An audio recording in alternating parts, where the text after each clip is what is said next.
So you got this Spanish soccer coach kissing a player after the but it's a male coach and a female player.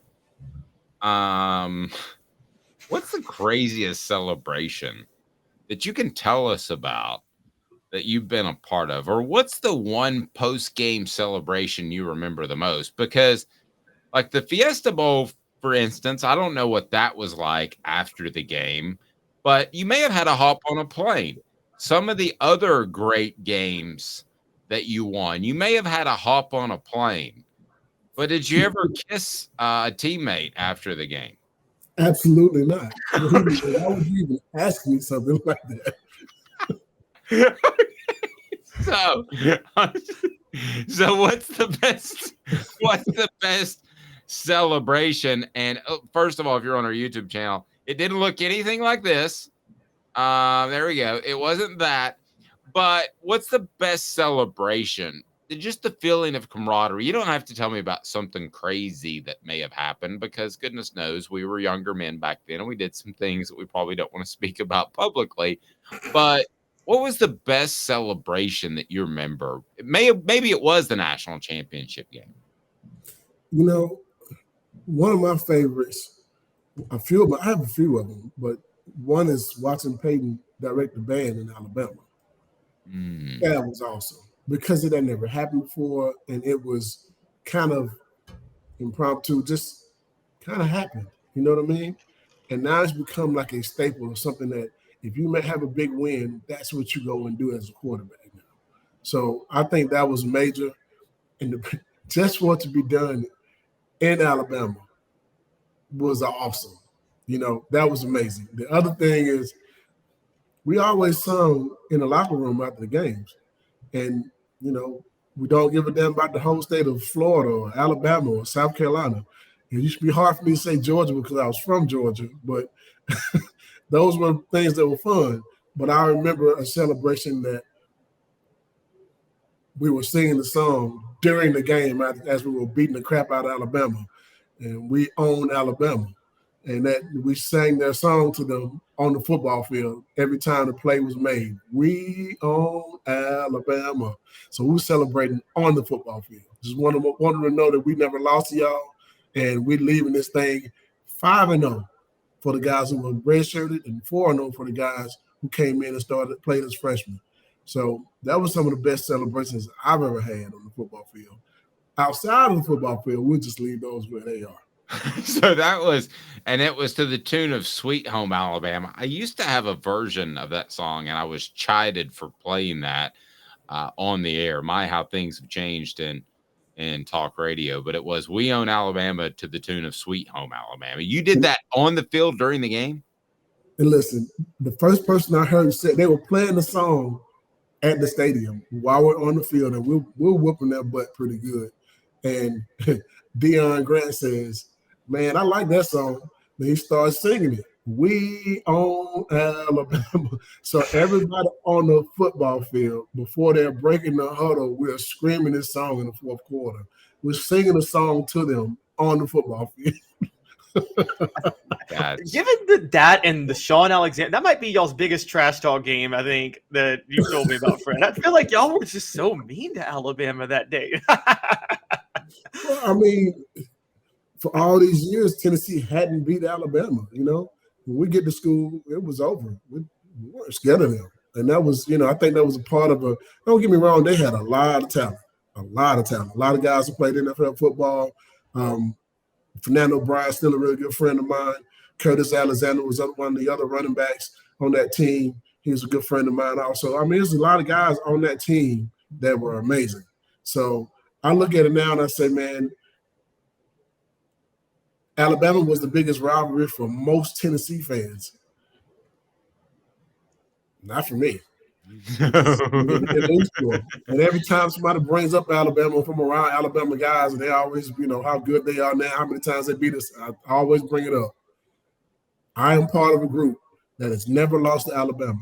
So you can talk trash to me, but you can't talk trash to the time that I was playing at UT, because you can go back in history and look at all the teams that beat Alabama 5 years in a row. and I'm part of it. Pretty strong. Yeah, it's just to bring a couple of points in with the kissing thing. To be fair, some people are bringing up like kissing is a form of greeting in a lot of European countries, so it's not as abnormal as we're saying. And also, Fred, I wanted to see if you watched the Florida documentary because Tim Tebow kissed his roommate Tony Joyner when they were blowing out Tennessee in 2007. And I didn't know this. Tony Joyner apparently just got convicted for like killing his girlfriend like 2 months ago, and has got 25 years in prison. That's another one of the. So between Tony Joyner and Aaron Hernandez, Tim Tebow was hanging out with the best people at Florida. Conversation just took a hard left turn. But Fred, did you watch that documentary at all? And what did you think of it? I thought it was propaganda, rank propaganda for Urban Meyer. You know what I thought about when I watched it? It's the same idea I gave Tennessee years ago that we should have done for our national championship reunion to kind of give an idea of a story, which is why we're doing Celebrate 98, to tell our stories our way. I wish we had done it now because it's this big thing on Netflix and it's untold stories. Same thing we're doing with Celebrate 98, but we're just doing it our own way. Thank you, Dave, for helping me get started on that, and thank you for making this a reality. So if you haven't seen Celebrate 98, you need to go check it out. Same things that are on that video, we talk about a lot of those things, a lot of moments that are different, that people that have not seen or don't understand or didn't hear those stories. But watching that with Florida, I thought, wow, that's amazing. That's an opportunity for a lot of fans to understand that it's just not the football games in practice. We have real lives too. We go through real things as well. And some guys may not turn out to be the guys you thought they were going to be. And some guys may not be alive 10, 15, 20 years later. You never know. And I think that's part of what was great about watching it. I watched the Johnny Manziel one. That was amazing too. But this one, I watched how all those things they went through, talking about how the workouts were, how tough they were. And it brought me back to what we went through at Tennessee. It let me see what it was really like. And some fans will look at it now and be like, man, that was a little bit harsh. That was the way football was back then. That's how you got better.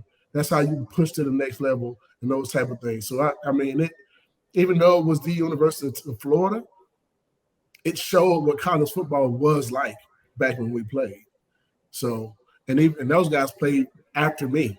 So I could relate to a lot of the things that happened and one of the guys, I heard him say something about, they got to the point where he got tired of hearing Tim Tebow's name. Tim Tebow against Florida, Tim Tebow against Tennessee. We went through the same things. We had Peyton Manning. Yep. You know, I mean, so some of those same things, though, it was a direct correlation. We had the same type of situations on our own team. We had Peyton Manning. We had people everywhere we went wanted autographs and take pictures and those type of things. It was like watching our version through Florida. Yeah, and pardon me, for those that haven't seen it, the one thing that stood out to me, and I did think it was a little bit, it didn't dig deep enough. That was my problem with it. But the one thing it brought out that I'd never seen before, and I've been around a lot of football practices, and was the drill in which basically one guy gets on top of another, like wrestling, if you think about not professional wrestling, but you think about real wrestling, and he gets on top of another guy. And the only drill was the guy on the bottom has to try to crawl somewhere, and the guy on the top has to stop him from crawling somewhere. As simplistic as it gets, all about toughness, desire. That's what it was. You all had to have a version of that drill. What was the one drill that challenged you the most and that you think made people tougher in that time? I think of the Tennessee drill. Maybe that's it, but maybe there's something else behind closed doors I didn't know about. I'm going to say the Tennessee drill. It was a Tennessee drill. You know, Dave, this is crazy, man. I had this conversation with Terry Fair just last weekend, which is amazing. We're talking about this. The Tennessee drill, I just realized what the goal actually was. Because I thought the goal was to beat your guy and make the tackle. Terry was like, no, that's actually not the drill. That's not the focus of it. I was like, what do you mean? He said, you got to whoop the guy in front of you, and that's it. Yep. The running back doesn't matter because you got other guys on the football field. And I was like, no. My thought process was to beat the guy's ass in front of me and also make the tackle. And he was like, well, you went a little extra, but that's because that wasn't the drill.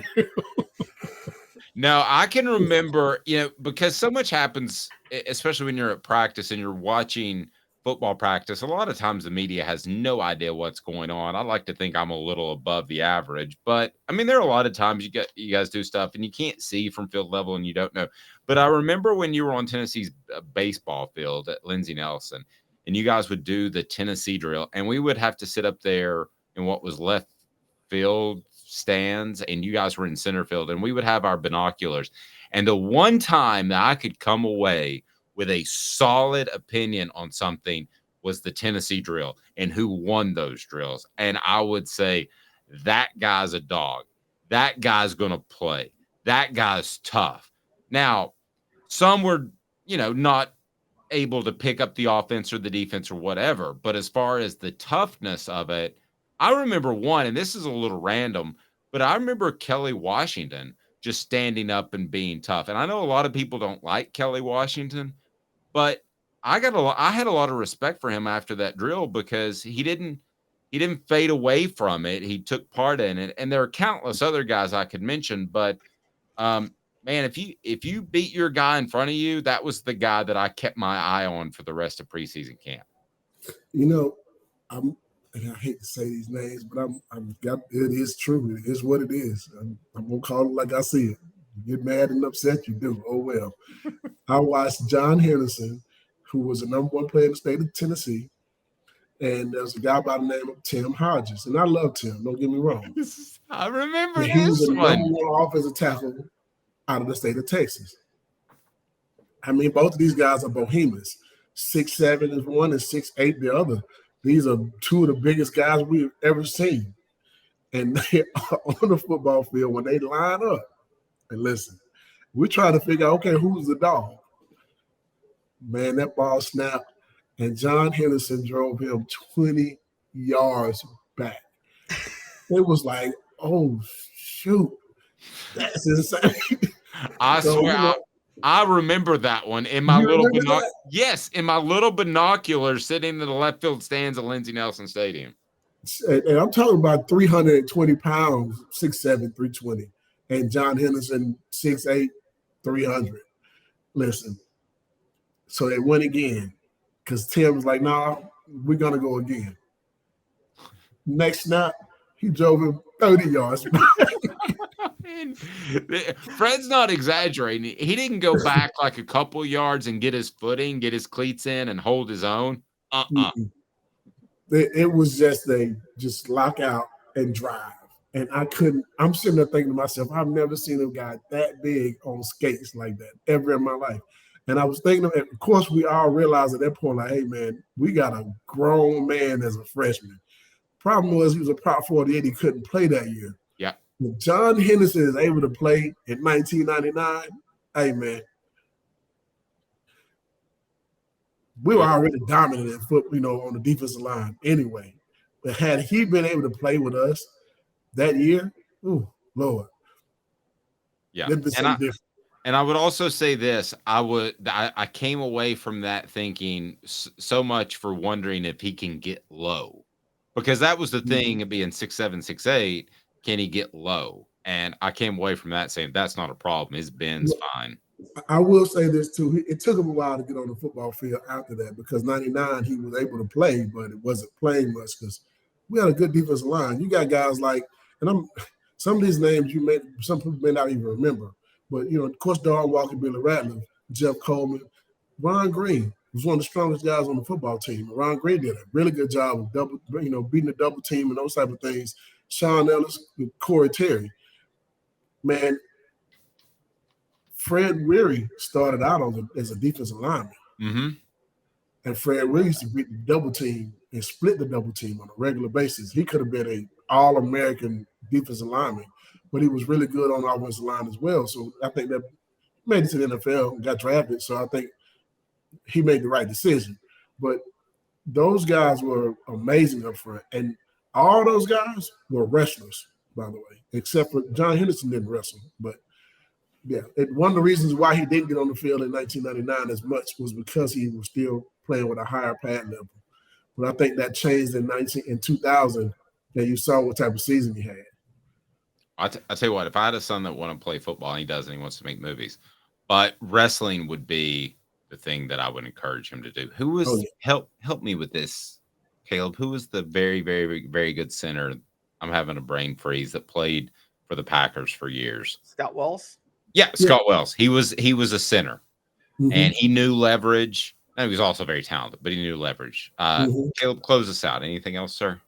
Fred, it's funny you're telling the John Henderson story because I know 99, your last year was the year that was Albert Haynesworth's freshman year too, and obviously 2001 when everybody's watching John Henderson and Albert Haynesworth in the middle of defensive tackle, and I think to this day people are like, "Wow, you had those two guys starting in the middle at defensive tackle in college on a team."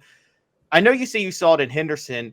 Did y'all see it in Haynesworth too, or was that after you left before he kind of came into his own? Oh, we saw it. We saw it for sure. Talented, very talented. I think John Henderson was probably more brute strength and straight ahead guy.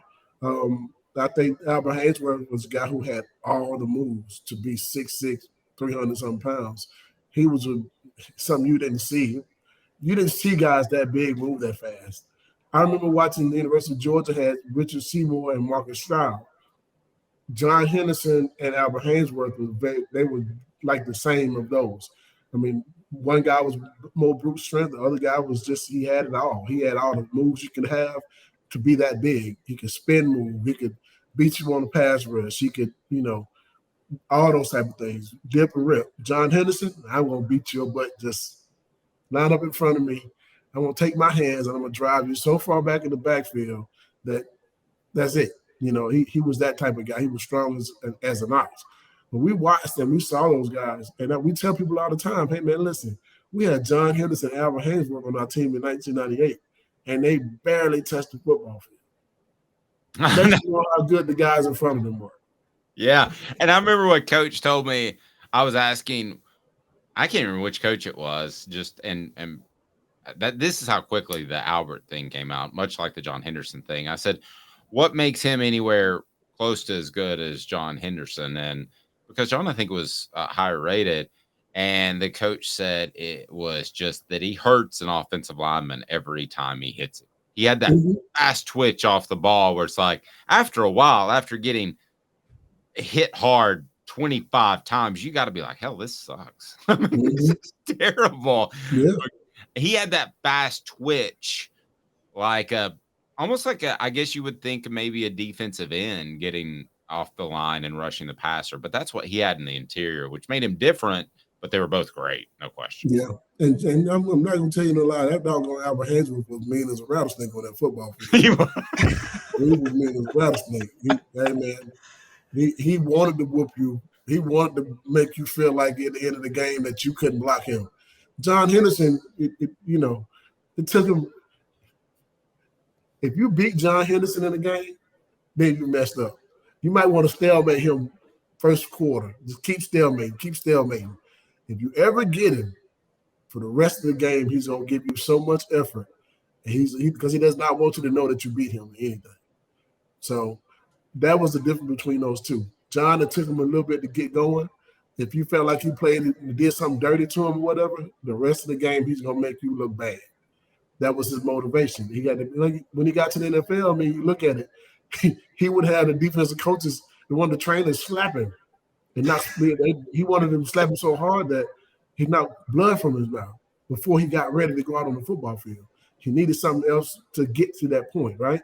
But he's such a nice guy. But Albert, that attitude, that meanness was there from the time he touched the football field to the end of the football game. He wanted you to know he was better than you.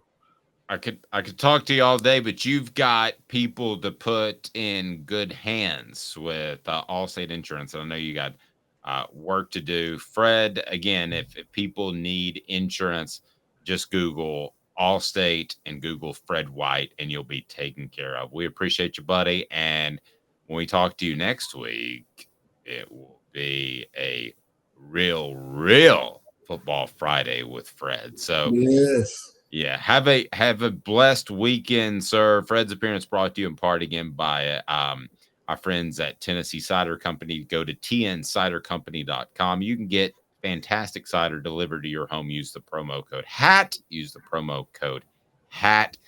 Thank you, Fred. Be well, my man. Happy Friday. Go Vols. There we go. He Have a good is one, Fred. Fred White. No one better in the history of former Vols being on broadcast. It's not even close.